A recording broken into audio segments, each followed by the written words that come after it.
Mga Lodi, don't skip ads po tayo. Maraming salamat sa patuloy ninyong pagsuporta. Paki-like and share naman dyan mga Lodi. At sa mga gustong mag-donate sa ating GCash or regular na load, mag-comment lang po tayo. Para patuloy tayong makapag-upload ng mga bagong kabanata. Marami pong salamat. Kumusta mga Lodi, may bago tayong nobela, sana magustuhan nyo ang kwentong ito. Ito ay kwento ng isang kabataang lalaki na nagkaroon ng mahiwagang mga mata. Simulan natin ang kwento. Kabanata 1021 hanggang Kabanata 1030. Kabanata 1021. Ang isa pa ay ang pagtagumpayan ng mga paghihirap na itinakda ng ating mga ninuno. Si Giadiwo ang nagsalita. Ang pagkakataong ito ay hindi malaki. Sa buong panahon, walang sino man mula sa aking pamilya G ang nakapasa sa antas na ito. Hintayin natin at tingnan natin kung magtatagumpay siya o mabibigo sa huli. Tinitingnan ng binata na nakatayo ng tuwid sa itaas, si Giadiwo ay may hitsura ng pag-asa sa kanyang magagandang mata. Sa mga baitang, ang hininga ni Yehan ay malakas, at ang lakas sa kanyang katawan ay sumabog na parang alon. Lumalaban siya sa presyon ng kalooban mula sa hangin, ang kanyang matigas na mukha ay puno ng mataas na espiritu ng pakikipaglaban, at siya ay tumayo ng tuwid, hakbang-hakbang. Umakyat sa mga baitang. Kahit na, ang kanyang mukha ay kasing puti na ng nyebe. Kahit na, naramdaman niya na parang masisira na ang kanyang mga buto. Gayunpaman, hindi siya susuko ng ganito lang. Napagtagumpayan niya ang anumang paghihirap sa kanyang paglalakbay, at hindi siya dapat matalo dito. Ito ay isang hindi matitinag na paniniwala. Kasama ng hindi matitinag na paniniwalang ito, si Yehan ay nakarating sa ika-69 na baitang na may napakalaking presyon ng kalooban sa kanyang likuran. Kung maglalakad siya ng isang hakbang pa, ang presyon ng kalooban na kailangan niyang pasanin ay magiging mas malakas kaysa sa ngayon, beses. Gayunpaman, si Yehan ay walang anumang pag-aalinlangan, siya ay naglakad ng may determinasyon, at tumayo sa ika-70 baitang gamit ang kanyang mga binti. Puff! Bigla, nang makarating si Yehan sa hakbang na ito, ang walang katapusang panggigipit ng nakapaligid na kawalan ay biglang tumaas. Nakatayo dito, hindi kayang tiisin ni Yehan ang panggigipit ng direkta, at nagdere ng isang bibig ng dugo, mukhang mahina. Nakakatakot. Naramdaman ng walang katapusang presyon ng kalooban na nagmula sa pagkabaliw, nanginginig ang puso ni Yehan. Sa sandaling ito, naramdaman niya na hindi lang ang kanyang mga buto ang masisira, kundi pati na rin ang kanyang balat ay mapupunit ng puwersang ito, takot sa sukdulan. Kaagad, umupo si Yehan nang nakatawid ang mga binti, ang kapangyarihan sa kanyang katawan ay tumatakbo rin ng ligaw, nakaharap sa walang katapusang presyon ng kalooban, hindi madaling susuko si Yehan, ngunit hindi niya bibiro ang kanyang sariling buhay, kahit na naglakad siya hakbang-hakbang sa puntong ito, naramdaman niya na naabot na niya ang kanyang limitasyon. Gayunpaman, sa hindi matitinag na kalooban na iyon, naramdaman niya na kaya niyang maglakad ng isang hakbang pa, at hindi siya mahuhulog hanggang sa huling sandali. Ang panggigipit na ito ng kalooban ay talagang maaaring magpabago sa aking lakas. Sa oras na ito, biglang naramdaman ni Yehan na gumawa siya ng bagong pag-unlad sa larangan na bagong nakabasag sa huling yugto ng dakilang gobernador sa loob lamang ng ilang oras, at patungo sa rurok ng huling yugto ng dakilang gobernador. Sumuko, magtiyaga, kahit na hindi siya nakarating sa libingan sa sinaunang panahon, ngunit ang panggigipit na ito ng kalooban ay tiyak na makakatulong sa kanya na magpabago ng kanyang lakas ng mas malakas, ang pagbasag sa pinakamataas na estado ng huling gobernador ay hindi problema sa lahat. Sa katunayan, ang hindi alam ni Yehan ay mula sa sandaling tumapak siya sa mga baitang, ang nakakatakot na panggigipit ng kalooban na ito ay hindi lamang pumipigil sa kanyang pag-unlad, ngunit tahimik ding nagpapabago ng kanyang lakas. Ang ganitong uri ng pag-unlad ay banayad at banayad. Kahit na hindi napansin ni Yehan sa una. Kung wala ang nakakatakot na pagpapatigas ng kalooban, paano kaya nagkaroon ng bagong pag-unlad si Yehan sa loob ng napakaikling panahon sa bagong nakabasag na estado ni Yehan? Sa mga baitang, ang pagsasanay ni Yehan ay tumagal ng kalahating araw. Habang patuloy na nakipaglaban ang kapangyarihan sa kanyang katawan laban sa panggigipit ng kalooban, ang kapangyarihan sa kanyang katawan ay naging mas dalisay at nakakatakot. Gayunpaman, pagkatapos ng kalahating araw ng pagsasanay, natuklasan ni Yehan na ang kanyang larangan ay hindi pa rin nakabasag sa rurok ng huling gobernador. Mukhang hindi sapat ang presyon na dala dito. Kailangan kong tanggapin ang mas malakas na presyon ng kalooban upang tulungan akong masira. Gamit ang kaisipang ito, binuksan ni Yehan ang kanyang mga mata. Tumingin siya pababa, at wala na sina Giadiwo at Jipot iyan sa channel na ito ng panggigipit ng kalooban. Hindi na nag-isip pa si Yehan, at patuloy na naglakad pasulong sa kabila ng presyon. Kahit na dahan-dahan ang bawat hakbang ni Yehan, ang bawat hakbang ay magbibigay sa kanya ng walang katapusang motibasyon. Siyempre, ang ganitong uri ng motibasyon ay direktang proporsyonal sa sakit ng. Sa ilalim ng nakakatakot na panggigipit ng kalooban na iyon, naramdaman ni Yehan na ang kanyang katawan ay unti-unting nakompress. Ang pakiramdam na ito ay parang isang matangkad na lalaki na may higit sa 2 metro ang taas ay nakompress upang paikliin ang kanyang taas. Ang sakit ay hindi makatao at napakahirap tiisin. Sa oras na ito, sa wakas ay naunawaan ni Yehan kung bakit napakahirap para sa isang baliw na pumasok sa libingan ng kanilang mga ninuno. Ang sarcophagus killing array sa unang antas, ang mekanismo channel sa pangalawang antas, at ang blood-sucking vine sa ikatlong antas, ang bawat antas ay puno ng mga panganib, at kung hindi ka mag-iingat, mawawalan ka ng buhay, at ang ikaapat na antas ay mas nakakatakot. Ito ay hindi maisip kung hindi nasuportahan ni Yehan ang kanyang sarili sa hindi matitinag na kalooban, siya ay sumuko na matagal na. Huwag kang susuko, malapit na. Tinitingnan ng ikawalupang baitang na malapit na, kahit na naramdaman ni Yehan na nasa bingit na siya ng kamatayan, ang kanyang mga iniisip ay sumusuporta sa kanya na hindi sumuko. Sa sandaling ito, naramdaman ni Yehan na parang may apoy na nag-aapoy sa kanyang katawan, ang hangin na nilalanghap niya sa kanyang baga ay napakainit, at lahat ng uri ng sakit ay idinagdag sa kanyang katawan, patuloy na sinisira ang mga iniisip ni Yehan. Kabanata 10:22. Sa oras na ito, humiga si Yehan sa ikawalumpung baitang, hinayaan ang presyon na muling lumakas na bumagsak sa kanya. Ang presyon na ito ay nagdulot ng pag-crack ng mga buto sa katawan ni Yehan. Ang tunog ng pag-crack ay parang dinudurog ang kanyang katawan sa maliliit na piraso, sinisira ang kanyang isipan at kaluluwa. Gusto mo bang purihin ako? Humiga si Yehan sa mga batong baitang, may pangit na ngiti sa kanyang mga labi, at itinaas ang kanyang gitnang daliri sa hangin. Kaagad, pinatakbo niya ang kapangyarihan sa kanyang katawan upang labanan ang walang katapusang presyon ng kalooban, at lalo pang pinatibay ang kanyang lakas. Ang masakit na prosesong ito ay napakahaba para kay Yehan, ngunit ang kanyang sariling pag-unlad kaya niyang maramdaman ito. Sige, sige. Ang umiikot na kapangyarihan ay pinakawalan mula sa katawan ni Yehan, at ang walang hanggan at nakakatakot na presyon ng kalooban sa nakapaligid na hangin ay nagtipon sa paligid niya ng ligaw. Ang dalawang puwersa ay nagbanggaan at nagsama. Kahit na si Yehan ay nasa isang mahinang posisyon, ang kanyang mga mata ay naging mas malinaw at mas malinaw. Rurok ng dakilang gobernador, halika. Bigla, isang bagong puwersa ang nag-alis mula sa katawan ni Yehan sa sandaling ito. Ang puwersang ito ay mas marahas at mas malakas kaysa sa puwersa sa katawan ni Yehan kanina. Sa ilalim ng panggigipit ng nakakatakot na kalooban na iyon, ang lakas ni Yehan ay muling tumaas, at siya ay pumasok sa rurok ng dakilang gobernador, at kung siya ay aakyat pa, siya ay mapapabilang sa larangan ng 3 bulaklak. Matapos masira ang rurok ng dakilang gobernador, biglang naramdaman ni Yehan na ang presyon dito ay humina ng kaunti, kahit na ang panggigipit ng kalooban ay nakakatakot pa rin sa kanya. Hindi na malayo ang katapusan. Tumayo si Yehan, tinitingnan ang linya ng tapusin na malapit na, ang kanyang espiritu ng pakikipaglaban ay naging mas mataas, at naglakad siya patungo sa pinakamataas na punto muli. Kalahating oras ang lumipas, nakarating si Yehan sa posisyon ng ika-70 baitang. Ang panggigipit dito ay walang alinlangan na mas malakas, at ang panggigipit ng kalooban ay halos nakapalibot kay Yehan sa loob, na nagpapahirap sa kanya na gumalaw kahit isang hakbang lang. Napakahirap. Sa sandaling ito, naramdaman ni Yehan na parang ang kanyang mga paa ay tumubo sa mga baitang.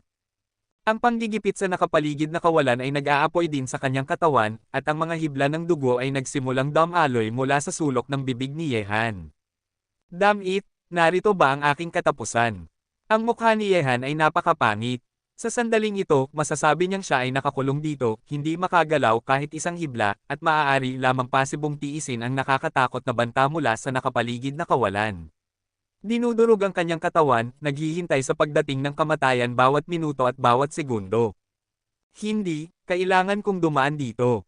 Dahil ito ang pagsubok na iniwan ng mga ninuno ng pamilya G, dapat may paraan upang masira ito. Tiyak na hindi ito isang patay na dulo na hindi maaaring maipasa. Gamit ang kaisipang ito, ginawa ni Yehan ang kanyang makakaya upang patatagin ang kanyang marahas na kalooban, at dahan-dahang pinatakbo ang kapangyarihan sa kanyang katawan upang labanan ang kakilakilabot na presyon ng kalooban. Sa sandaling ito, ang puso ni Yehan ay kasing tahimik ng isang pool ng nakatigil na tubig. Hindi maitatanggi na ang sakit ay idinagdag sa kanyang katawan, ngunit siya ay nahulog sa isang uri ng pagmumuni-muni na parang nawalan siya ng malay. Ganoon lang, at hindi ko alam kung gaano katagal ang lumipas, napansin ni Yehan na kahit na ang presyon ng kalooban na pumasok sa kanyang katawan ay nagdulot sa kanya ng hindi mailarawan na sakit, hindi ito nakasama sa mga meridian, dantian, at iba pa sa kanyang katawan. Naiintindihan ko na ang antas na ito ay isang pagsubok ng kalooban. Sa katunayan, nagkamali tayo sa simula. Kahit na ang panggigipit na ito ng kalooban ay kakilakilabot at nagpapahirap sa mga dumadaan ng hindi mailarawan na sakit, ito ay isang epekto lamang sa kalooban ng mga dumadaan. Ang mga preconceived notions na nagpapahirap sa atin na labanan ang pinsala ng panggigipit na ito ng kalooban, at hindi natin dapat pahintulutan itong sirain ang ating mga katawan at kaluluwa.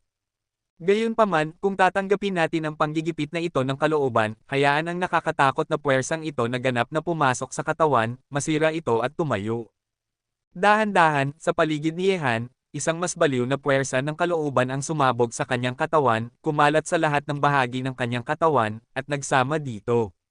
Sa sandaling ito, si Yehan ay ganap na nalunod sa baliw na ito at napalilibutan ng nakakatakot na panggigipit ng kalooban, ang kanyang katawan ay dahan-daang lumulutang sa hangin, tinatanggap ang binyag ng panggigipit ng kalooban na iyon. Ang hadlang na ito ay sumusubok sa kalooban ng mga dumadaan, ang kalooban na mabuhay pagkatapos ng kamatayan, at upang bumuo pagkatapos masira. Sa buong panahon, lahat ng mga nakabasag sa hadlang na ito ay mali. Ang hadlang na ito ay hindi paglaban, ngunit pagtanggap. Siyempre, nahaharap sa baliw at nakakatakot na panggigipit ng kalooban na ito, natatakot ako na ang unang iniisip ng anumang dumadaan ay ang paglaban hanggat maaari kapag nahaharap dito, sa halip na tanggapin ito. Pagkatapos ng lahat, upang tanggapin ang nakakatakot na panggigipit ng kalooban na ito katawan, ito ay parang pag-uugali ng paghahanap ng kamatayan. At ito ang susi sa pagsubok, ilagay ito sa kamatayan at pagkatapos ay mabuhay, masira ito at pagkatapos ay tumayo. Sa sandaling ito, sa itaas ng ulo ni Yehan, may isang mahinang ilaw na kumikinang, ito ay isang puting bulaklak ng lotes. Sa itaas ng punong gobernador, naroon ang pagtitipon ng 3 bulaklak, at ang pagtitipon ng 3 bulaklak ay nahahati sa estado ng 3 bulaklak at ang estado ng pagtitipon. Ang pagkuha ng mga bulaklak, at ang pagpino ng 3 bulaklak, ay maaaring magdulot sa cultivator na magkaroon ng isang malakas na panggigipit, at ang panggigipit na ito ay ang panggigipit ng kalooban. Sa sandaling ito, lubos na naunawaan ni Yehan na ang antas na ito ay sumusubok sa kalooban, at pagkatapos masira, maaari siyang tumayo muli. Ang pagtanggap sa ganitong uri ng presyon ng kalooban ay maaaring magpapahintulot sa practitioner na mag-condense ng kanyang sariling presyon ng kalooban. Siyempre, ang pag-condense ng kanyang sariling presyon ng kalooban, ito nangangahulugan na ang isang paa ay pumasok na sa larangan ng 3 bulaklak. Sa mga baitang, ang nakakatakot na presyon ng kalooban ay nagtipon lahat patungo sa katawan ni Yehan. At sa oras na ito, sa itaas ng ulo ni Yehan, isang mahinang ilaw ang sumabog, kumikislap, maingat na pinapanood, ito ay isang banal na bulaklak ng lotes.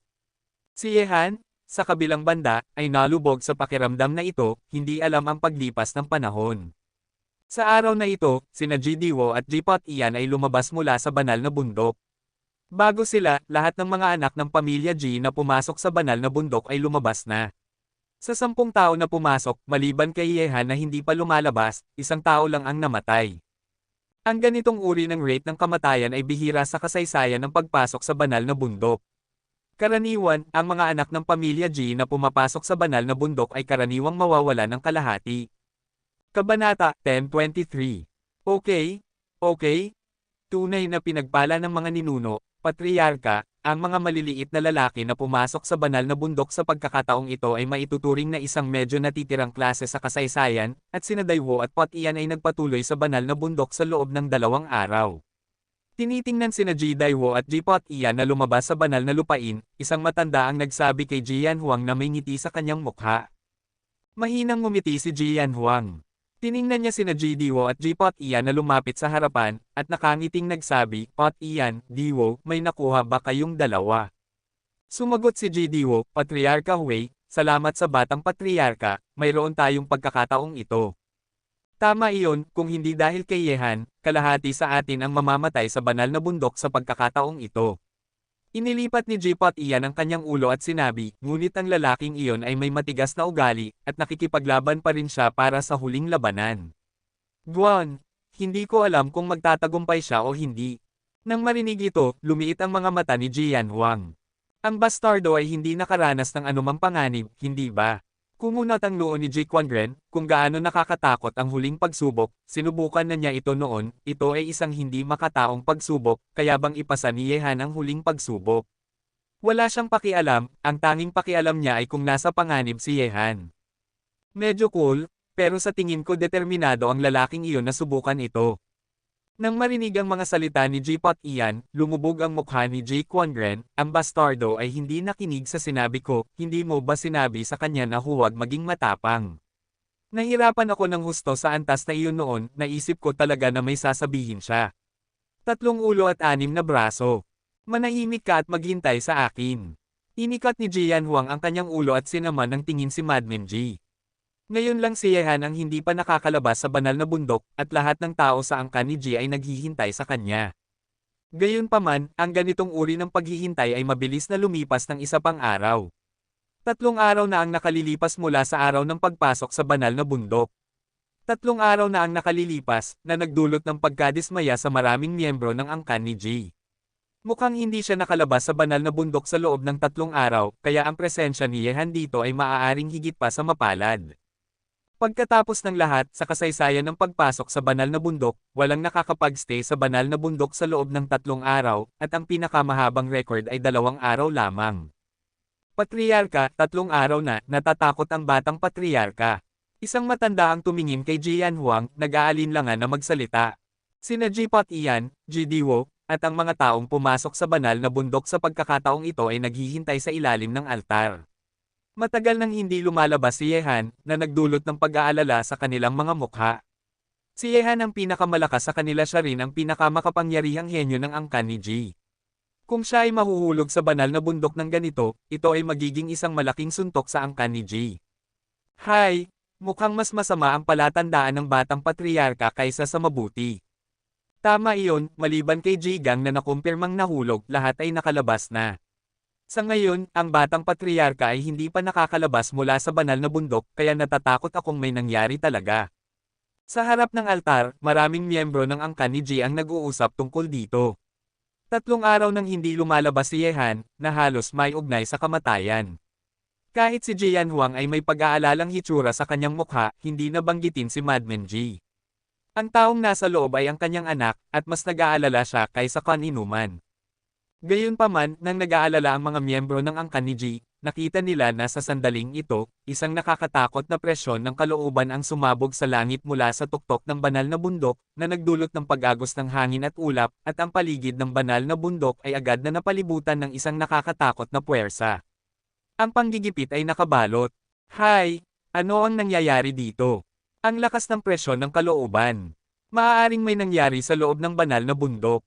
Naramdaman ng mga pagbabago sa banal na bundok, ang mga miyembro ng angkan ni Ji ay tumingin sa banal na bundok isa-isa. Ang ganitong uri ng bagay ay hindi pa nangyari noon. Maaari kayang nagtagumpay ang batang iyon. Isang ekspresyon ng pagkagulat ang sumilay sa mga mata ni Jian Huang, at pagkatapos ay may sumabog na kagalakan na lumitaw mula sa kanyang mukha. Ang ganitong uri ng pagbabago ay hindi pa nangyari noon, ngunit lumitaw ito sa sandaling ito. Ang pagbabagong ito ba ay nangangahulugan na may nakapasa na sa huling hadlang na walang nakapasa noon? Nang marinig ang mga salita ni Jian Huang, nagulat ang mga ekspresyon ng mga matatandang iyon, at tiningnan nila ang pasukan ng banal na bundok. Nagtagumpay ba talaga ito? May nakapasok na ba talaga sa sinaunang libingan na walang nakapasok noon? Maaari kayang ang bastardo na iyon ang gumawa talaga ng pagbabagong ito. Ang mga mata ni Ji Quangren ay nagninangas na parang apoy, at ang kanyang mukha ay puno ng pagkagulat at pag-asam. Kung si Yehan ay talagang nagtagumpay, ito ay magiging isang tagumpay para sa lahat ng henerasyon ng angkan ni Ji. Mga bagay na hindi magagawa. Ji Diwo, ano sa tingin mo? Hindi makapaniwalang tiningnan ni Jipot iyan si Ji Diwo at nagtanong. Nang marinig ito, huminga ng malalim si Ji Diwo. Sa kanyang isipan, naisip niya ang tanawin ng si Yehan ay sumalakay sa mapang-ipong daanan ng kalooban. Ang binatang iyon na hindi natatakot sa panggigipit, nangako na hindi titigil, nangako na hindi magpapasakop sa binata, marahil ginawa niya talaga. Mga bagay na hindi nagawa ng sinuman noon. Marahil, talagang nagtagumpay siya. Sabi ni GDWO. Nang marinig ang mga salitang ito, tiningnan ni Jipot Ian ang pasukan ng banal na bundok na may nagninangas na mga mata. Kung si Ehan ay talagang nagtagumpay, lalabas siya agad. Sa loob ng banal na bundok, sa sandaling ito, si Ehan ay nakatayo na sa tuktok ng mapang-ipong daanan ng kalooban, ang kanyang mga mata ay mahigpit na nakapikit, at nararamdaman niya ang makapangyarihang kapangyarihan sa kanyang katawan. Ang bagong kapangyarihang ito ay napakalakas na hindi pa naramdaman ni Ehan noon sa sarili. Habang pinakawalan ni Ehan ang kanyang sariling kapangyarihan, sa itaas ng kanyang ulo, isang banal na bulaklak ng lotus ay lumulutang din sa kawalan. Kakanyahan, enerhiya, at espiritu, tila isa na sa mga ito ang nakondense ko na. Isang maliwanag na ngiti ang unti-unting lumitaw sa sulok ng bibig ni Ehan. Kabanata 10:24. Ang kaharian ng tatlong bulaklak ay tumutugma sa kakanyahan, chi, at espiritu ng katawan ng tao. Kung ang isa sa mga ito ay makuha, isang bulaklak ng lotus ang makondense. Sa ngayon, si Ehan ay nakarating na lamang sa hakbang na ito, at maituturing siyang pumasok sa teritoryo ng isang bulaklak. Dahan-dahang dumilat ang mga mata ni Ehan, at tumingin siya sa unahan. Isang matangkad na sarcophagus ang inilagay sa isang batong plataporma. Sa sandaling ito, pumasok sa kaharian ng isang bulaklak, si Ehan ay nag-condense din ng kanyang kalooban na panggigipit, kaya ang panggigipit ng kalooban dito ay walang epekto sa kanya. Matapos makita ang lugar na ito, si Ehan ay sumugod, mahinahong bumaba sa batong plataporma, ang kanyang mga mata ay sumulyap. Sa batong plataporma, maliban sa sarcophagus na ito, sa isang nakausling bato sa loob ng batong plataporma, mayroon ding isang kaong kahoy. Bigla, habang tinitingnan ni Ehan ang batong plataporma, ang imahe ng kalooban ng unang henerasyon ng pinuno ng angkan ni G ay pumasok sa isipan ni Ehan. Ang pangalan ng unang henerasyon ng pinuno ng angkan ni G ay Gigi. Nang panahong iyon, pinangunahan ni Gigi ang mga miyembro ng angkan upang makipaglaban sa mga pangunahing tribo, pinalawak ang teritoryo. Ang mga imahe na pag-aari ni Gigi ay nagpe-play sa isipan ni Ehan.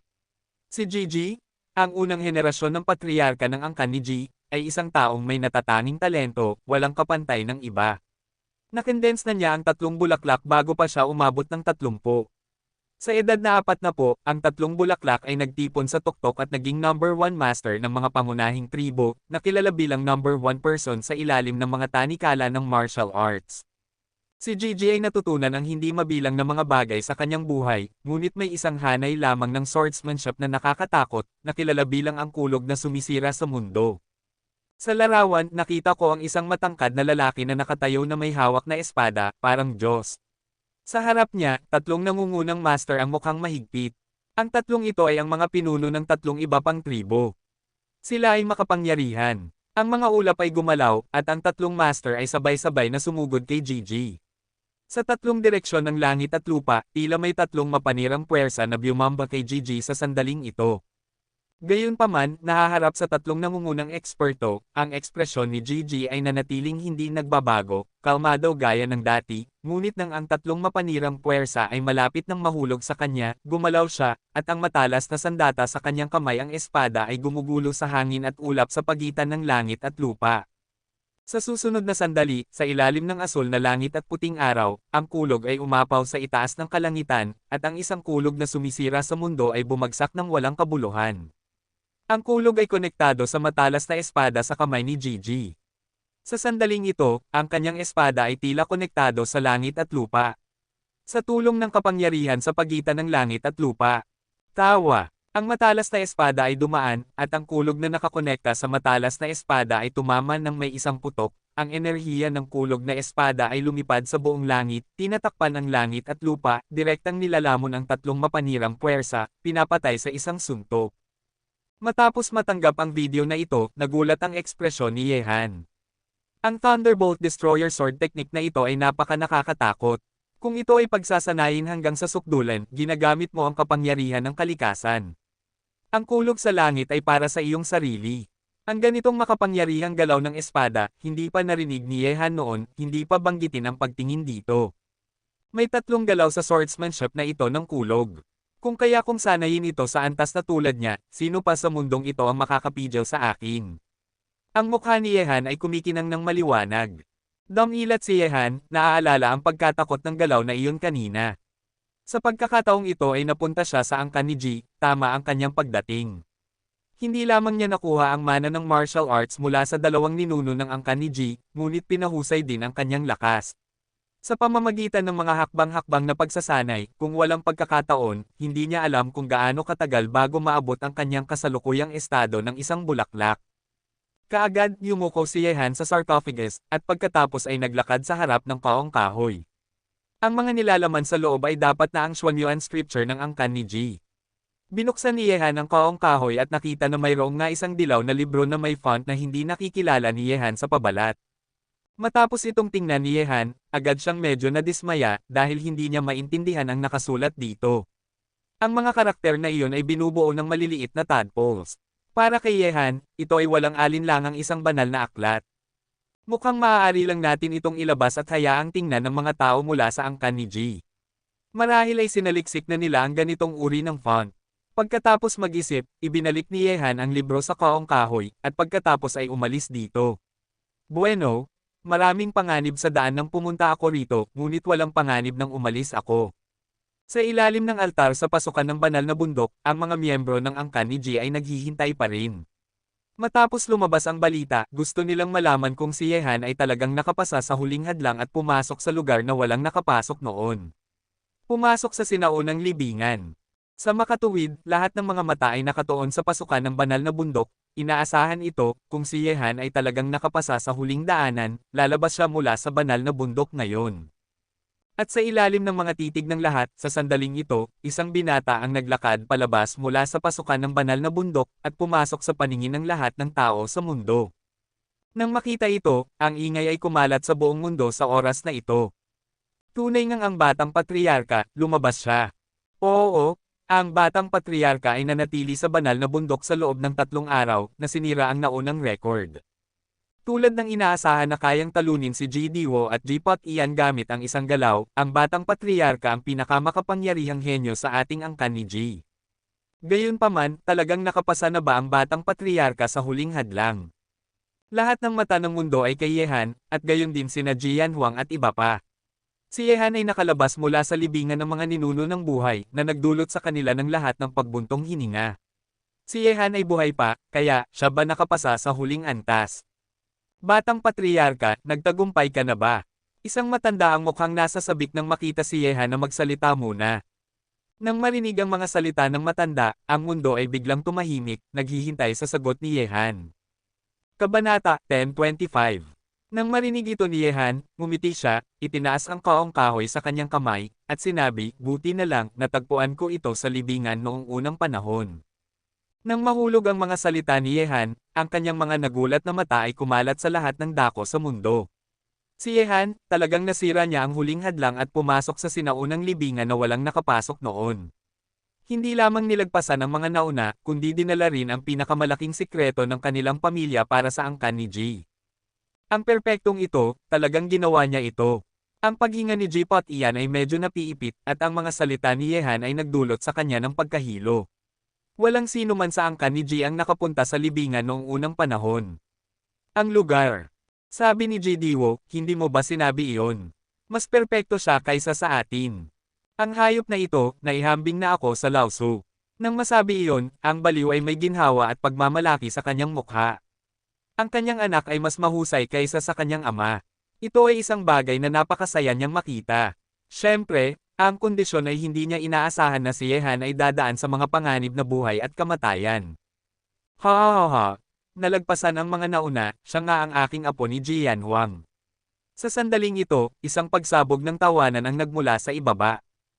Ha ha ha, nalagpasan ang mga nauna, siya nga ang aking apo, Jian Huang. Tinitingnan ng masiglang binata sa altar, si Jian Huang ay tumawa ng malakas, at sa oras na ito ay mayroong mga pagsabog ng sigaw sa buong mundo, lahat sila ay sumisigaw ng mga salitang batang patriarka, na may mga nasasabik na ekspresyon, si Ye Kung Sihan ay pumasok sa sinaunang libingan, kung gayon, ang pinakamalaking sikreto ng kanilang angkan ni Ji ay malulutas din. Narito ang isang bahay na gawa sa kahoy. Pumunta rito si Yehan matapos siyang lumabas sa banal na bundok. Siyempre, ibinigay na ni Yehan ang kaong kahoy kay Jian Huang. Hindi niya mabasa ang librong natagpuan sa libingan noong unang panahon. Naiintindihan ko, ang ganitong uri ng font ay kabilang sa sinaunang sibilisasyon, at natatakot ako na ang angkan ni G lamang ang nagsaliksik sa ganitong uri ng font.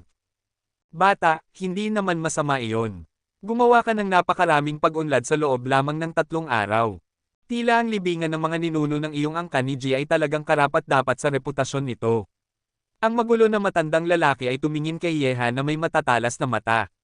Tuktok, ngunit ngayon pagkatapos lumabas, nagtipon siya ng isang bulaklak at pumasok sa kaharian ng isang bulaklak. Ang ganitong uri ng mabilis na pag-unlad ay sapat na upang maipakita ang mahika ng libingan ng mga ninuno ng angkan ni G. Ngumiti si Jian Huang kay Yehan, ang iyong pag-unlad ay lampas sa aking inaasahan. Tila ang huling antas sa libingan ng mga ninuno ay nagdulot sa iyo ng malaking pakinabang. Ang ganitong uri ng pakinabang ay hindi pa natuklasan ng mga nauna, nang sabi ni Yehan, ginagamit lang ang panggigipit ng kalooban upang mag-condense ng isang bulaklak at gumawa ng panggigipit ng kalooban. Ang mga naunang pamamaraan ay lahat mali, kaya walang sino man ang makakapasa sa huling hadlang. Hindi katakataka na hindi ko maipasa ang pagsubok na ito noon. Hindi ka naman masama, naiintindihan mo ang tunay na kahulugan nito, at mas mahusay ka kaysa sa akin noon. Ngumisi si Madmin G. Sabi ni Jian Huang, ang problemang hindi nalutas ng hindi mabilang na mga henyo ng mga nauna ay nalutas mo talaga. Tila ang pagsubok na iniwan ng unang henerasyon ng mga ninuno ay espesyal na inihanda para sa iyo. Pagkatapos maghintay ng napakaraming taon, ang aking angkan ni G ang pinakamalaking sikreto ay malulutas na. Nang marinig ito, nagtanong si Yehan ng may pagdududa, talaga bang ang Xuanyuan Sutra ang dinala ko? Siyempre. Sabi ni Jian Huang, ito ang sikretong hinabol ng magkakasunod na mga patriarka ng angkan ni G. Sa kasamaang palad, walang sino man ang may kakayahang pumasok sa sinaunang libingan at ilabas ito. Sa tingin ko ang mga talaan dito ay mga sinaunang karakter, maisasalin ba ng angkan ni G ang mga karakter dito? Tanong ni Yehan. Sabi ni Jian Huang, hindi sa ngayon, magtatagal ito, ibinigay ko na ang Xuanyuan Sutra sa ilang matatanda upang masira. Pinag-aralan na nila ang mga sinaunang karakter ng aking angkan ni G ng malalim, sa tingin ko hindi magtatagal bago ang mga karakter sa itaas ay masisira. Nang marinig ito, medyo nadismaya si Yehan. Orihinal niyang naisip na maisasalin agad ng angkan ni G ang nilalaman ng Xuanyuan Jing pagkatapos nilang makuha ang Xuanyuan Jing. Ngayon mukhang imposible ito. Sa katunayan, si Yehan ay interesado sa Xuanyuan Jing.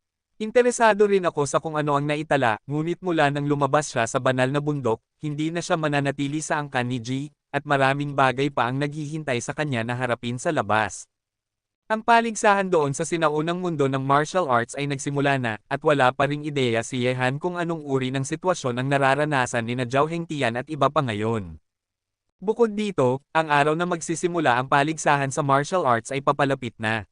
Si Yehan ay dapat magkaroon ng isang malakas na boses sa sinaunang mundo ng martial arts bago magsimula ang paligsahan sa martial arts, upang walang mga hadlang kapag nakikilahok sa paligsahan sa martial arts.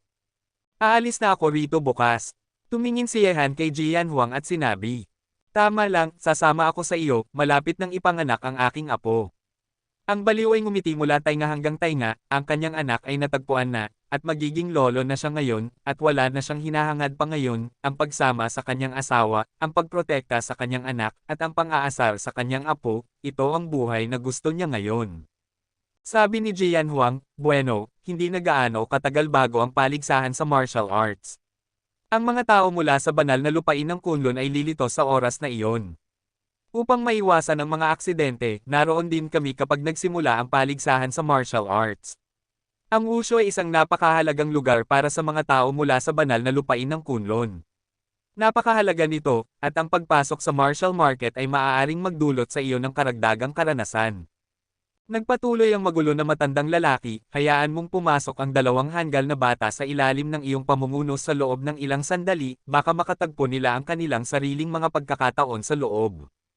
Tumango si Yehan, at hinayaan sina Ben at Lin Chi na pumasok sa martial market. Ito ang kanyang ideya mula sa simula pa lang. Sina Ben at Lin Chi ay may talento, ang kanilang potensyal ay walang hanggan, at hindi sila magiging mahina kaysa sa kanya. Sa hinaharap, sila ang magiging pinakamakapangyarihang kanang kamay niya. Lalabas ka sa pagkakataong ito at isasama mo sina Pot Ian at Diwo. Sabi ni Jian Huang, ito ang panahon na para sa iyo, at ang pagpapalam sa kanila na sumunod ay magdudulot ng mas malaking pag-unlad kaysa sa angkan, hindi na banggitin na gusto rin nilang lumabas at subukan ito. Sumunod ka sa akin para makipaglaban at pumatay. Iyon ay isang napakamapanganib na bagay. Hindi ako responsable sa nangyari. Umiling si Yehan at sinabi. Ngumiti si Jian Huang at sinabi, ang talento ng dalawa sa kanila ay mas mababa lamang sa iyo. Mas mabilis silang lalago pagkatapos dumaan sa mga pagsubok. Kung hindi nila mararanasan ang panganib, paano magkakaroon ng henyo tulad mo ang aking angkan ni Ji? Sabi ni Yehan, bueno, masaya akong magkaroon ng 2 libreng cogs. Kabanata 10:26. Kinabukasan, nang dumating sina Yehan at Jay Quangren sa labasan ng angkan ni Ji, may isang lalaki at isang babae na naghihintay na sa kanila sa tulay na kahoy, at ang dalawang ito ay sina Jipot Ian at Ji Diwo. Nang makita si Yehan na papalapit, si Jipot Ian ay ngumisi at nagsabi gamit ang isang pares ng mga martulyong sumisira sa langit, Yehan, sinabi ng patriarka, hayaan kaming lumabas at gumala kasama mo, ina, sa wakas ay makakalabas na ako at makikita ang mundong nasa labas, hindi na ako makapaghintay, ngayon hindi ko alam kung gaano karaming tao sa angkan ang naiinggit sa atin, para maging tapat, dahil binigyan mo kami ng magandang salita sa harap ng patriarka kaya pumayag siya. Ngumiti si Yehan at sinabi, wala akong sinabi. Nakita kong nagmamadali ang inyong dalawa sa angkan ni Ji, hiniling ko sa inyong lumabas para maglakad-lakad, ngunit ito ang unang sasabihin kapag lumabas kayo kasama ko. Dapat kayong makinig sa akin. Kung hindi ninyo gagawin hindi na kita kakausapin. Nang marinig ito, dali-daling nangako si Jipot Ian, huwag kang mag-alala, tiyak na makikinig kami sa iyo. Narinig ko na nakikipaglaban ka sa mga tao sa labas. Ito ang pinakamagaling ko. Kung ayaw mo sa sino man, tuturuan kita ng leksyon. Siya, ginagarantiya ko na mahahanap niya ang kanyang mga ngipin sa lahat ng dako. Nang marinig ito, lumapit si Jay Quangren at tinapik siya sa balikat at sinabi, Pot Ian, huwag masyadong mapagmataas, bata, kahit nakakaunti ang mga tao sa nakababatang henerasyon na kalaban mo, maraming master sa mundong ito. Huwag mo akong hayaang panasa ng iyong puwit. Nang marinig ito, napakamot ng ulo si Jipot Ian. Sabi ni Yehan sa oras na ito, sige, oras na para umalis tayo. Ang kahangahangang mundo sa labas ay naghihintay sa inyo. Kung kaya ninyong sumikat sa mundo ay nakasalalay sa inyong sariling kakayahan. Nang marinig ito, parehong sina Jipot Ian at Ji Diwo ay nagpakita ng isang ekspresyon ng malakas na pag-asam sa kanilang mga mukha. Ang kahangahangang mundo sa labas, narito na sila. Pagkatapos umalis sa angkan ni Ji at pumunta sa mundong nasa labas, umalis si Jay Quangren mag-isa at nagpunta sa Shanghai City. Ayon sa kanyang sariling mga salita, malapit nang ipanganak ang kanyang apo, at kailangan niyang bantayan ang Shanghai City sa lahat ng oras upang pigilan ang sinuman na gumawa ng gulo at maimpluwensyahan ang kanyang apo na pumasok sa mundong ito. Ito ang mundong nasa labas. Talagang iba ito sa ating angkan ni Ji. Ano ito? Mabilis talaga ang takbo nito. Puno siya ng pagkamausisa sa lahat ng bagay, kahit na ang kalmadong si Ji Diwo ay hindi makaiwas sa pagkamausisa na ito. Sila ay nanirahan sa angkan ni Ji mula noong sila ay bata pa, at natutunan lamang nila ang sitwasyon sa labas mula sa mga bibig ng ilang miyembro ng angkan. Ngayon na nakita na nila ito ng kanilang mga mata, napagtanto nila na maraming bagay pa rin sa mundong ito na hindi nila alam noon. Hay! Talagang hindi ito nagkaroon ng kabuluhan, ang mundong nasa labas ay napakasaya. Yehan, saan tayo pupunta ngayon? Masayang tanong ni Jipot Ian sa backseat. Ngumiti si Yehan at sinabi, hindi ba magaling kang makipaglaban? Pumunta tayo sa Sichuan Province ngayon kung saan maaari mong piliin ang iyong kalaban. Ang pakikipaglaban ay ang aking lakas, ngunit saan ang Sichuan Province? Sa backseat, 2 pares ng mga mata ang tumitig kay Yehan na parang mausisang sanggol. Kinuskos ni Yehan ang kanyang noo at sinabi, walang silbi na ipaliwanag ito sa inyo, kung gusto ninyong ipalaganap ito sa inyo, baka hindi ninyo ito matapos sa 1 o 2 araw, sa madaling salita, pagkaraan ng mahabang panahon, mauunawaan ninyo ito ng natural. Sichuan Province, isa ito sa mga lalawigan na may medyo malaking lugar sa bansa. Mayroong 2 sinaunang sekta ng martial arts dito, ang isa ay MA, at ang isa ay Ching Cheng Sword Sect, isa sa nangungunang 10 sinaunang sekta ng martial arts. Sa ngayon, sina Zhao Hengtian at iba pa ay nasa Sichuan Province, at inaatake nila ang Ching Cheng Sword Sect. Ang gawain ni Wing Chun ay nakumpleto na, at ang Ching Cheng Sword Sect ang kanilang susunod na target. Gayunpaman, ang lakas ng Ching Cheng Sword Sect ay medyo malakas, at sina Zhao Hengtian at iba pa ay nabigo na talunin ang kalaban sa 2 magkasunod na paligsahan. Para sa sektang ito, kailangan itong gawin mismo ni Yehan. Nakikita na ang paligsahan sa martial arts ay magsisimula na, hindi na ito maaaring maantala. Isang araw ang lumipas, dinala ni Yehan sina Jipot Ian at Jidiwo sa Sichuan Province, isang lungsod na matatagpuan sa paanan ng bundok ng Sword Sect sa Qingcheng. Sina Zhao Hengtian at iba pa ay nasa isang inabandonang templo ng Taoista sa kalahati ng bundok na papunta sa Qingcheng Sword Sect. Dinala ni Yehan sina Jipot Ian at Jidiwo na lumitaw sa labas ng templo ng Taoista, at dalawang pilak na dragon ang lilito sa harap nila sa isang iglap. Ngunit nang malaman nilang si Yehan iyon, ang dalawa ay agad na sumigaw ng may paggalang, "Binata Ye, nandito ka na." Tumango si Yehan at sinabi, "Salamat sa inyong pagod, dalhin ninyo ako para makita si Zhao Hengtian." Sa sandaling ito, sina Zhao Hengtian at iba pa ay nag-uusap ng mga bagay-bagay sa templo ng Taoista. Nahaharap sa Qingcheng Sword Sect, sila ay nasa isang patayan na ngayon, at kailangan nilang wakasan ang sitwasyon na ito sa lalong madaling panahon. Ang pagdating ni Yehan ay nagdulot kina Zhao Hengtian at iba pa na nag-uusap ng mga bagay-bagay na tumayo isa-isa, na may mga ngiti sa kanilang mga mukha. Dumating si Yehan, nagpapatunay na naasikaso na niya ang mga gawain ng angkan ni Ji. Daiwu, bakit parang ang lugar na ito ay parang lunggan ng mga magnanakaw? Kinukuha ba ng mga taong ito ang mga bundok at nagiging hari sa sirang templo ng Daostang ito? Tiningnan ni Jipot Ian ang tanawin sa harap niya, at tinanong niya si Jidiwo na may ilang pag-aalinlangan. Gayunpaman, ang kanyang mga salita ay agad na nagdulot ng pagsabog ng galit. "Malaking lalaki, sino ang sinasabi mong mukhang magnanakaw? Sabihin mo ulit kung may lakas ng loob ka." Lumabas si Lin Chi mula sa loob, hawak ang Pot Ian halberd sa kanyang kamay, nakatitig kay Jipot Ian na may mabangis na ekspresyon sa kanyang mukha. Sina Zhao Hengtian at iba pa ay lumabas din mula sa loob, pinapanood ang eksena na ito ng may malaking interes. Ang taong ito ay ang mga sumunod kay Yehan ay natural na hindi ang kanilang mga kaaway, ngunit ang kanilang mga salita ay hindi sapat. Hindi pinigilan ni Yehan si Lin Chi. Inihilig niya ang kanyang ulo upang tumingin kay Jipot Ian at nakangiting sinabi, "Ang iba ay hinahamon ka, nang ahas ka bang makipagkompetensya sa kanya?" Nang marinig ito, mahigpit na hinawakan ni Jipot Ian ang kanyang sumisira langit na martilyo sa kanyang kamay, nakangising sinabi, "Hindi pa ako natatakot sa sinuman sa isang labanan, bata, gusto mo bang hamanin ako? Ang iyong ikapitong Panginoon, hindi ko lang gusto na hamanin ka ngayon, kundi talunin ka rin sa lupa." Malamig na umungol si Lin Chi, at itinuro ang mabangis na Pot Ian halberd sa kanyang kamay kay Jipot Ian. "Hay! Tingnan natin kung sino ang tatalunan sa lupa, tumigil sa pagsasalita ng kalokohan, narito na ako." Kabanata 10:27. Gamit ang isang malakas na sigaw, ang katawan ni Jipot Ian ay puno ng espiritu ng pakikipaglaban, at ang pares ng mga martilyong sumisira sa langit sa kanyang mga kamay ay parang mahiwagang mga sandata na maaaring sumira sa mundo. Sumugod sila sa posisyon ni Lin Chi sa isang napakamarahas na paraan.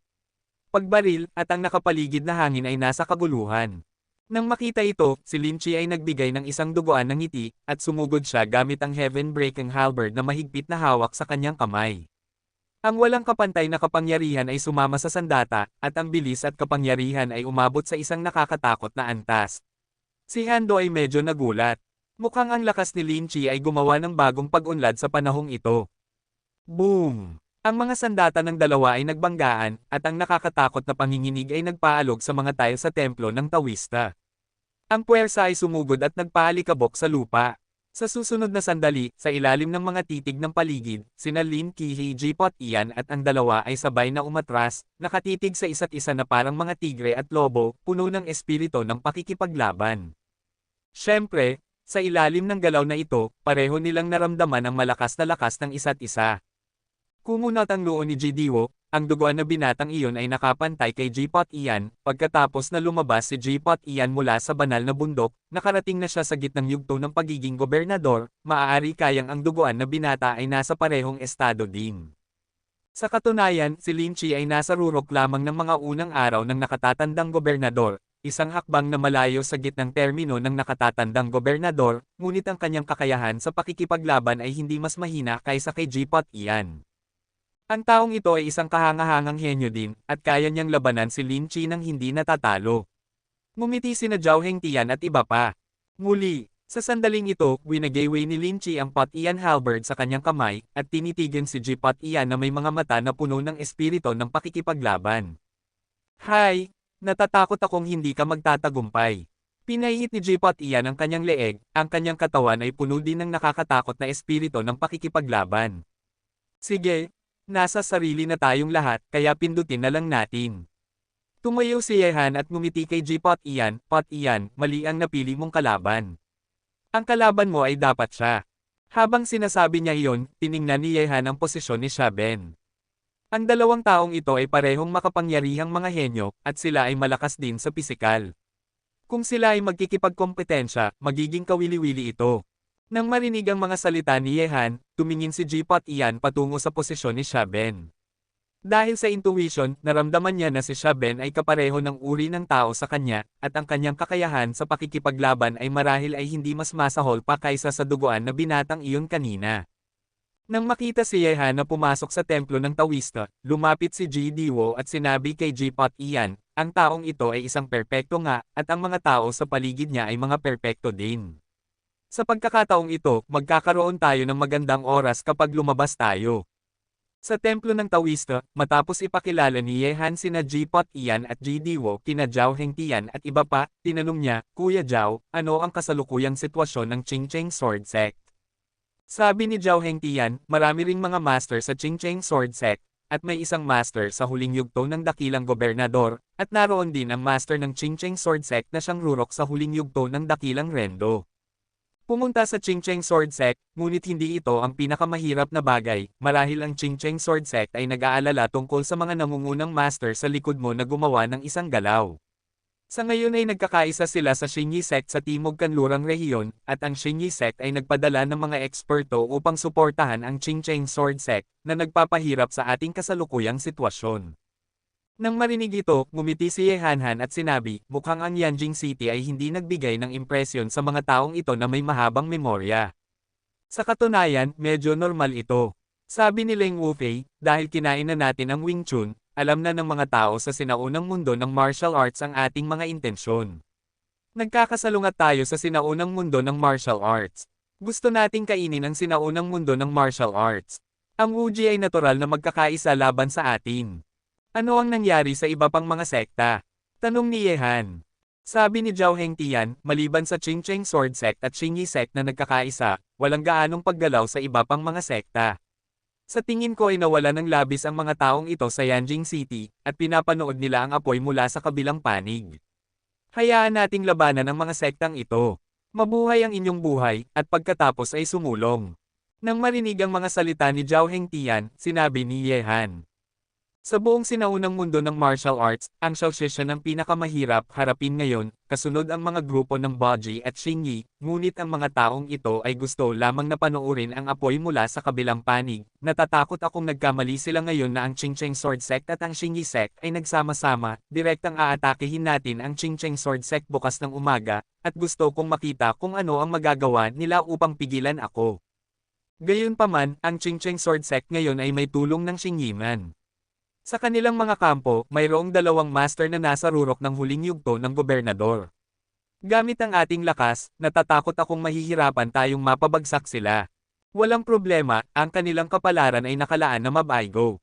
May tiwalang sinabi ni Yehan. Sa ilang mga sekta ng martial arts sa sinaunang mundo ng martial arts, ang Shaoshishan, Wudang, Baoji, at Xingyi lamang ang nakabasag sa rurok ng huling Grand Governor ang mga master ng kaharian, iba pang mga sekta, ang pinakamakapangyarihan ay nasa rurok ng dakilang Rendo. At ang Wudang ay pumili na maging neutral, ang tatlong pangunahing paaralan lamang ng Shaoshishan, Baoji, at Xingyi. Gamit ang kasalukuyang lakas ni Yehan, hindi magiging problema ang makipagkompetensya sa mga nangungunang master ng tatlong paaralang ito. Natural, ang mga master ay hindi hahamakin niya. Nang makita ang tiwalang hitsura sa mukha ni Yehan, nagkatinginan sina Zhao Hengtian at iba pa. Bigla, natuklasan ni Zhao Hengtian na hindi niya mabasa ang martial arts realm ni Yehan.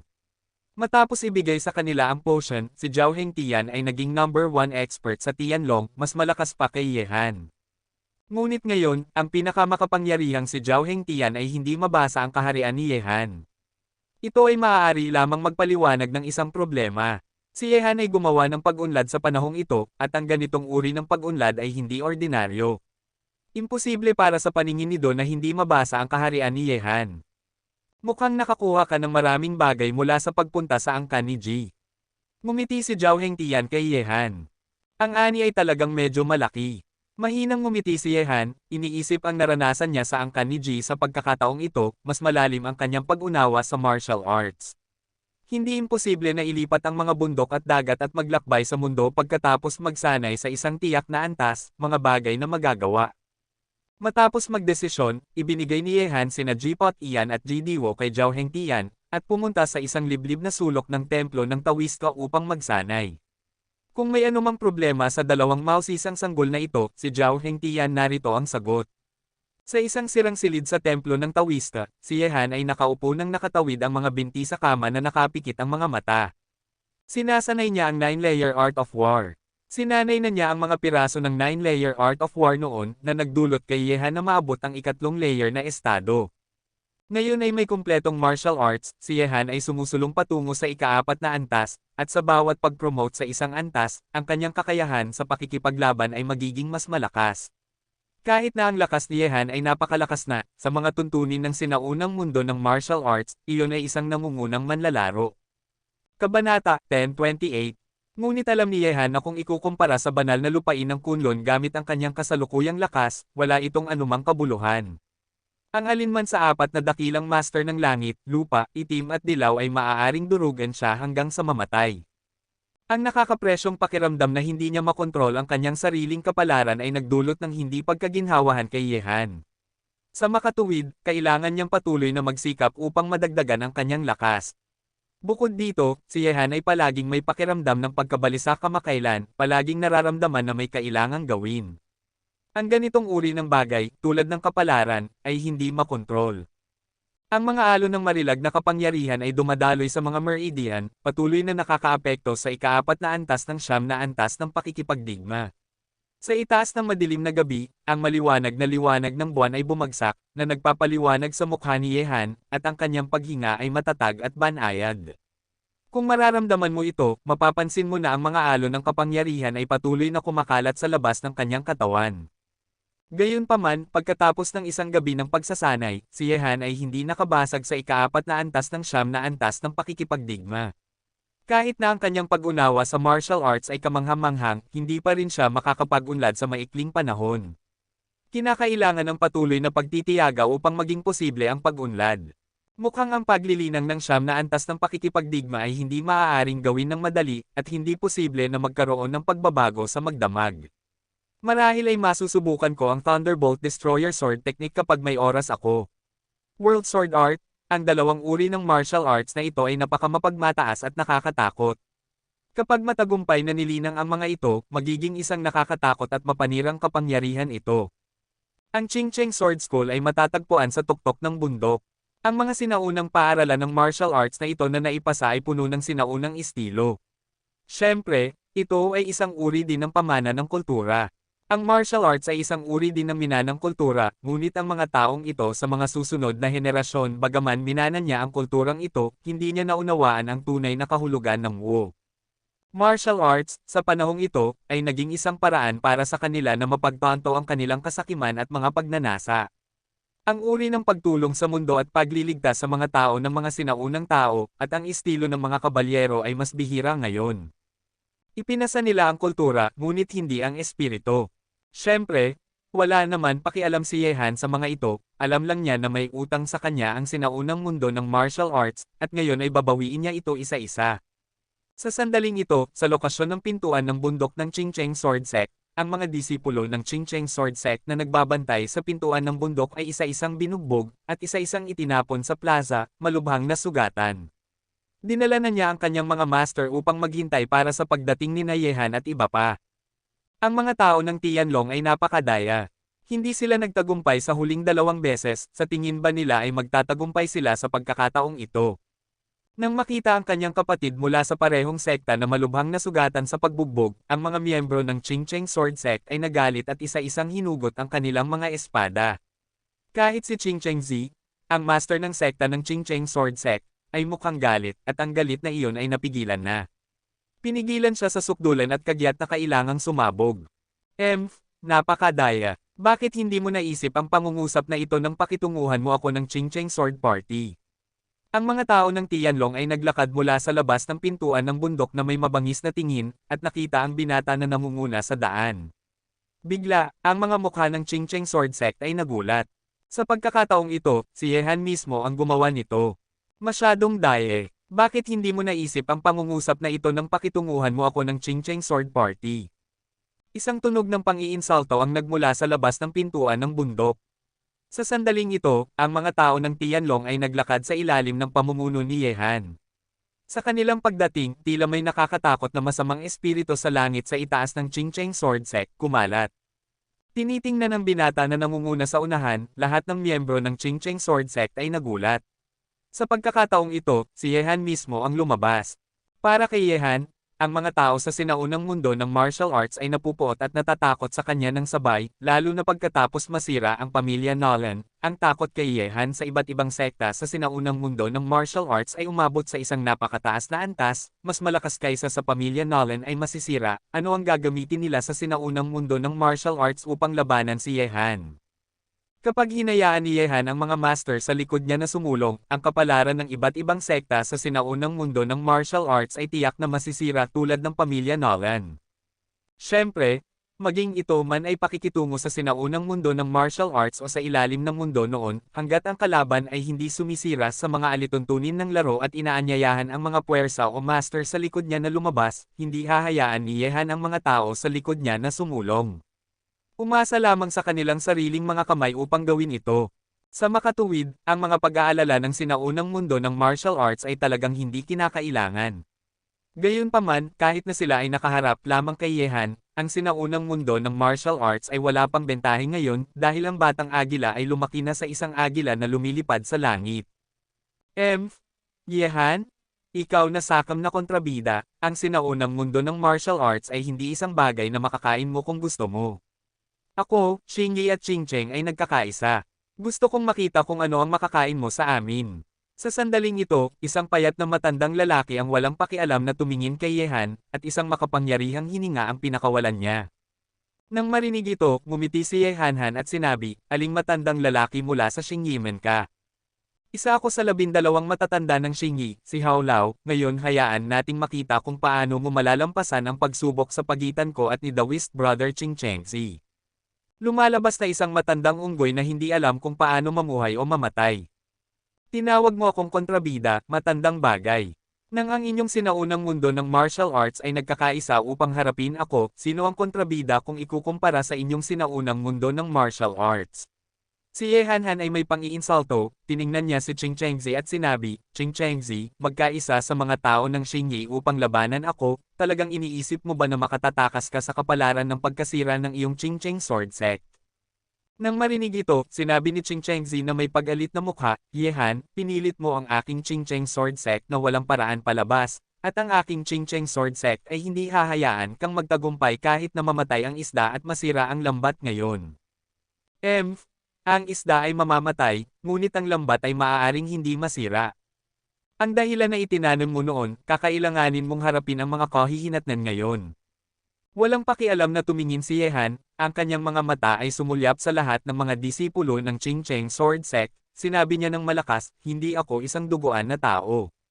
Alam kong ang ilan sa inyo ay inosente, kaya bibigyan ko kayo ng pagkakataon. Maliban sa mga nasa itaas ng mga matatanda ng Qingcheng Sword Sect, ang ibang mga disipulo ay maaaring umalis sa kanilang sarili." Talagang hindi titigil. Nang marinig ang mga salitang ito, nagulat ang mga disipulo ng Qingcheng Sword Sect. Si Yehan, ang Diablo, ay hahayaan silang umalis sa kanilang sarili. Hindi nila alam kung dapat nilang paniwalaan ito o hindi. Kahit na ang ekspresyon ni Qingchengzi ay nagulat, ngunit agad niyang sinabi ng malamig, "Yehan, ikaw ay talagang mapagmataas. Ang mga tao sa likod mo ay hindi lumilitaw. Ngayon, umaasa lamang sa inyong mga tao, talagang iniisip mo ba na kaya mong talunin ang aking Qingcheng Sword Sect? Patayin silang lahat." Sa huli, hindi tiyak kung sino ang mananalo.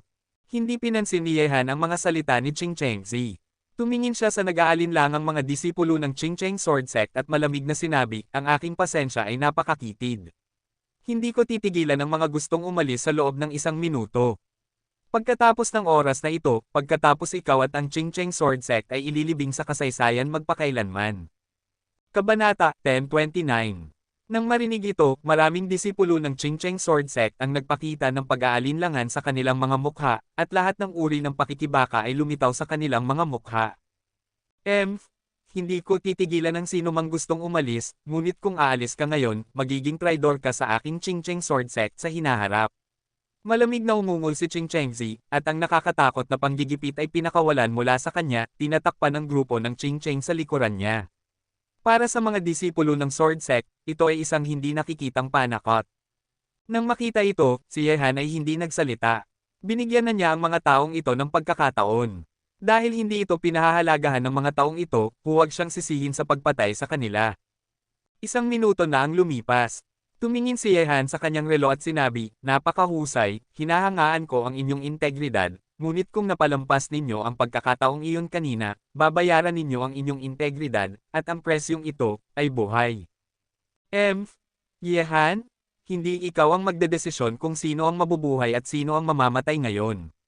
Kung may kakayahan ka, hayaang dumating ang kabayo dito. Ako, ang mga nakatatanda ng Qingcheng Sword Sect na Xingyiman, ay tutulong sa akin, kaya natatakot ako sa iyo.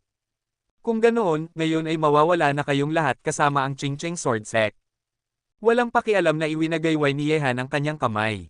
Sa susunod na sandali, sina Xia Ben at Lin Chi ay agad na sumugod, at si Jipot Ian ay kasama nila. Tungkol kina Xia Ben at Lin Chi, parehong mga henyo, natural na ayaw niyang salikuran ng dalawa sa kanila, ang 4 na general ng Tianlong ay namuno rin sa mga general ng Silver Dragon upang patayin ang Qingcheng Sword Sect. Sina Zhao Hengtian at iba pa ay nakaharap sa mga matatanda ng Qingcheng Sword Sect, at ang mga mata ni Yehan ay nakalock na kay Qingchengzi at Xingyiman na si Hao Lao, ang kalaban nito. Pumunta ka na rin, sa pamamagitan lamang ng pagpatay ay lalago ka. Sabi ni Yehan kay JD Wo na nakatayo sa tabi niya, at pagkatapos ay lumabas. Ang mga tao ay lumapit din kay Yehan, na may malamig na mga mukha, at isang nakakatakot na aura ang binalot kay Yehan habang naglalakad sila. Nang makita ito, huminga ng malalim si JD Wo at hinugot ang taybak sa kanyang kamay. Ngayon lang niya naintindihan ang kahulugan ng patriarka, na sundan si Yehan, sundan siya upang pumatay ng mga tao, at petalasin ang kanyang sarili sa proseso ng pagpatay. Ito ang pinakamahusay na paglaki para sa kanila na hindi nakaranas ng maraming pagdanak ng dugo. Yehan, nahaharap sa ating dalawa, tila nakalaan ka na ngayon. Kahit na ang angka ni Ji at si Xiao Qingshan ay nakatayo sa likod mo, papatayin ka namin upang maiwasan ang mga problema sa hinaharap. Ang walang pakialam na tinig ay nagmula-mula sa bibig ni Qingchengzi ang lumabas, at kaagad, isang espada ang tumusok sa kawalan, parang isang pilak na kidlat, ang bilis ay walang kapantay. Sa tabi ni Qingchengzi, si Xingyiman Haolao ay may isang pares ng napakatalas na kuko sa kanyang mga kamay. Gamit ang mga kuko na ito, kahit na ang pinakamatigas na bato ay mapupunit sa 2 piraso ng kanya. Ang dalawa ay nagsama, at ang dalawang master ay ang mga master sa rurok sa huling yugto. Ang lineup na ito ay napakamakapangyarihan din para sa kasalukuyang sinaunang mundo ng martial arts.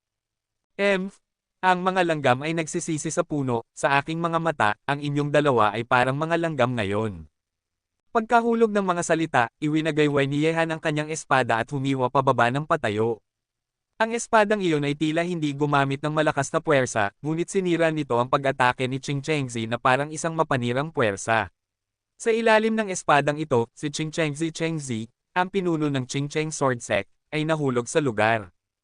Tawa. Ang espadang iyon ay humiwa ng may ningning, sinisira ang pag-atake ni Qingchengzi na parang isang nabubulok na nabasag, nang walang anumang pagsisikap, at sa ilalim ng espadang ito, ang isang master na kasing lakas ni Qingchengzi ay agad na napatay, at pinatay siya ni Yehan. Gamit ang espadang iyon, si Qingchengzi ay agad na napatay nang hindi man lang nakaryak. Nang makita ito, isang ekspresyon ng pagkagulat ang lumitaw sa mukha ng unggoy na Xingyiman na papalapit na sa pag-atake ni Yehan, dali-dali niyang binawi ang kanyang pag-atake, at umatras ng marahas. Kahit na si Qingchengzi ay nasa parehong kaharian sa kanya, ngunit sa mga tuntunin ng aktwal na kakayahan sa pakikipaglaban, ang kalaban ay medyo mas malakas kaysa sa kanya. Gayunpaman, si Qingchengzi, na medyo mas malakas kaysa sa kanya, ay agad na napatay ng espada ni Yehan. Gamit ang kanyang lakas, paano niya kaya matiis ang espada ni Yehan na agad na pumatay kay Qingchengzi kanina? Ano? Patay na ang master ng sekta, at agad na napatay ni Yehan gamit ang isang espada. Nang makita na si Qingchengzi ay nahulog sa lupa at namatay ng walang anumang babala, namatay siya sa ilalim ng espada ni Yehan. Ang mga disipulo ng Ching-Cheng Sword Sect na nakakita sa eksena na ito sa mundo ay mukhang takot at patuloy na umakyat na may matinding takot. Hindi ka panipaniwala na ang pinakamakapangyarihang master sa kanilang isipan, ang haligi ng buong Ching-Cheng Sword Sect, ay pinatay ni Yehan ng ganoon lang. Pinatay si Ching Chengzi, isang master na nasa pinakamataas na antas sa huling panahon ng dakilang gobernador, gamit ang isang espada, kaya gaano nakakatakot ang lakas ni Yehan. Sa sandaling ito, kahit na sina Zhao Hengtian at iba pa ay medyo nagulat, pinatay ang isang master na nasa pinakamataas na antas sa huling yugto ng dakilang gobernador gamit ang isang espada, kahit na alam nilang ang lakas ni Yehan ay naging mas malakas pagkatapos bumalik mula sa angkan ni Ji, hindi nila inaasahan na si Yehan ay magiging napakakatakot. Ang taong ito, nakarating na ba siya sa hakbang na iyon? Ang mukha ni Zhao Hengtian ay gumalaw. Ang lakas ni Yehan sa sandaling ito ay talagang nakakagulat. Kaya niyang patayin ang isang master na nasa pinakamataas na antas ng huling gobernador gamit ang isang espada. Ang lakas ni Yehan ay maihahambing lamang ang kahariang ito ay mas malakas pa, sa itaas ng rurok ng dakilang gobernador, iyon ang kaharian ng tatlong bulaklak. Matandang lalaki, hindi mo ba ako papatayin? Ano ang tinatakbo mo ngayon? Tinitingnan si Hao Lao na umatras sa tangkad, ang ekspresyon ni Yehan ay kasing walang pakialam na yelo, at lumabas siya na may hawak na Longquan sword, isang marilag na presyon ng kalooban ang pinakawalan kaagad, na binalot ang posisyon ni Hao Lao na parang isang hola na karaan. Naramdaman ng nakakatakot na panggigipit ng kalooban na nagmumula sa langit at lupa, ang bilis ng pag-atras ni Hao Lao ay biglang naging napakabagal. Naramdaman niya na ang espasyo sa paligid niya ay nakakulong sa sandaling ito na nagpapahirap sa kanya na igalaw ang kanyang katawan. Ang presyon ng kalooban, nakapasok ka na sa kaharian ng tatlong bulaklak. Nanginginig ang tinig ni Hao Lao, at may ekspresyon ng kawalan ng paniniwala sa kanyang mukha. Tama ang hula mo, kaya ngayon ang petsa ng iyong kamatayan. Tahimik ang ekspresyon ni Yehan, ang nakakatakot na panggigipit ng kalooban ay binalot si Hao Lao na nagpapahirap sa kalaban na gumalaw kahit konti. Kahit na tila may isang hakbang lamang ang pagitan ng rurok ng huling gobernador at ng estado ng Sanhua, ang pagkakaiba sa lakas na ito ay tulad ng mga tao sa ilalim ng lambak na maaari lamang tumingin sa mga tao sa bangin. Nang marinig ang mga salita ni Yehan, ang mukha ni Hao Lao ay unti-unting nagpakita ng isang ekspresyon ng takot. Bilang isang nangungunang eksperto sa sinaunang mundo ng martial arts, alam niya kung ano ang kinakatawan ng Three Flowers Realm. Ito ay isang pag-iral na hindi niya kayang labanan. Si Han ay nakakatakot na tulad ng kamatayan sa kanyang mga mata. Kung alam niya na nakarating na si Yehan sa estadong ito, tumakas na sana siya bago dumating si Yehan. Ang pagharap kay Yehan ay walang katulad sa pagpapadala sa kanya sa kamatayan, walang pagkakaiba. Kabanata 10:30. Yehan, hayaan mo akong umalis, handa akong ipasa ang mensahe para sa iyo, at ipapasuko ang Xingyiman sa iyo, kaya ko talagang gawin ito. Tuldok-tuldok panipi. Sa ilalim ng anino ng kamatayan, si Hao Lao ay ganap na itinapon ang dignidad ng isang master sa sinaunang mundo ng martial arts. Higit pa sa ulap siyam, sa sandaling ito, gusto niya lamang mabuhay. Walang sino man ang hindi natatakot sa kamatayan, lalo na ang ganitong uri ng mga master na naigal-inang ng higit sa kalahati ng kanilang buhay upang makamit ang kanilang kasalukuyang mga tagumpay. Mas pinahahalagahan nila ang kanilang buhay dahil sa kanilang buhay, maaari pa rin silang magkaroon ng pagkakataon na sumulong at pahabain ang kanilang sariling buhay. Nang marinig ito, ngumiti si Yehanhan at sinabi, matandang lalaki, hindi mo ba iniisip na huli na para sabihin ito ngayon? Nang pakitunguhan mo ako noon, ikaw ang pinakaaktibo sa Xingyiman. Hinihiling mo akong ipadala sa ikawalong palapag ng impyerno, magpakailanman huwag nang maging mapagmataas, sa tingin mo ba ay hahayaan kita ngayon? Tungkol sa Xingyiman sa likod mo, pagkatapos masira ang Ching-Cheng Sword Sect, natural na pupunta ako sa kanila. Hihingi ako sa sino mang may utang sa akin noon. Bumalik kaya, ngayon ay mali kung pinapante ka munang maglakad. Naramdaman ng nakamamatay na aura sa katawan ni Yehan, ang takot sa mukha ni Lao Hao ay naging mas matindi, ang kanyang mga mata ay nagpakawala ng isang makamandag na liwanag, tumingin kay Yehan, at sinabi, Yehan, sinumpa kita na mamatay. Kahit na hindi ako mamatay ng maayos, mamamatay ka bago ako. Si Yehanhan ay umungol, winagayway ang Longquan sword pasulong, at isang mantsa ng dugo ay agad na lumitaw sa leeg ng matandang unggoy. Isang master na nasa pinakamataas na antas sa huling yugto ng Darendo, nahaharap kay Yehan, at agad na napatay ng walang anumang lakas upang lumaban. Nang makita ito, ang mga mukha ng mga disipulo ng Qingcheng Sword Sect ay lalong natakot. Ang kanilang tanging pag-asa, si Qingcheng Zi, ay pinatay ni Ye Han gamit ang isang espada. Sa ngayon, kahit na ang huling pag-asa, si Hao Lao, ay patay na rin. Ganap na nawala ang huling pag-asa sa mga puso ng mga disipulo ng Qingcheng Sword Sect. Si Ye Han ay napakalakas, isang piraso lamang ng cake ang pag-alis sa kanilang Qingcheng Sword Sect. Gayunpaman, kanina nang mag-alok si Ye Han sa kanila ng isang paraan ng pamumuhay, walang pakialam nilang tinalikuran ito. Matapos talikuran ang paraang iyon ng pamumuhay, ang kanilang kinakaharap ngayon ay isang paraan ng pamumuhay. Huwag mo akong patayin, handa akong umalis sa Qingcheng Sword Sect, hindi na ako magiging disipulo ng Qingcheng Sword Sect. Pakibigay sa amin ang isa pang pagkakataon. Ang takot sa kamatayan ay nagdulot sa mga miyembro ng Qingcheng Sword Sect na magbukas ng kanilang mga bibig isa-isa. Ngayon ay pinagsisisihan nila ito sa kanilang mga puso. Gayunpaman, kung napalampas mo ito, napalampas mo ito. Binigyan sila ni Ye Han ng pagkakataon kanina, at ang mga taong ito mismo ay hindi alam kung paano ito pahalagahan. Hay, huli na, ngayon ay mawawala na kayong lahat kasama ang Qingcheng Sword Sect. Tinitingnan ng magulong digmaan, si Ye Han ay walang pakialam. Wala siyang awa sa mga disipulong ito ng Qingcheng Sword Sect. Kahit na may mga inosente sa kanila, hindi niya babaguhin ang kanyang isip ngayon.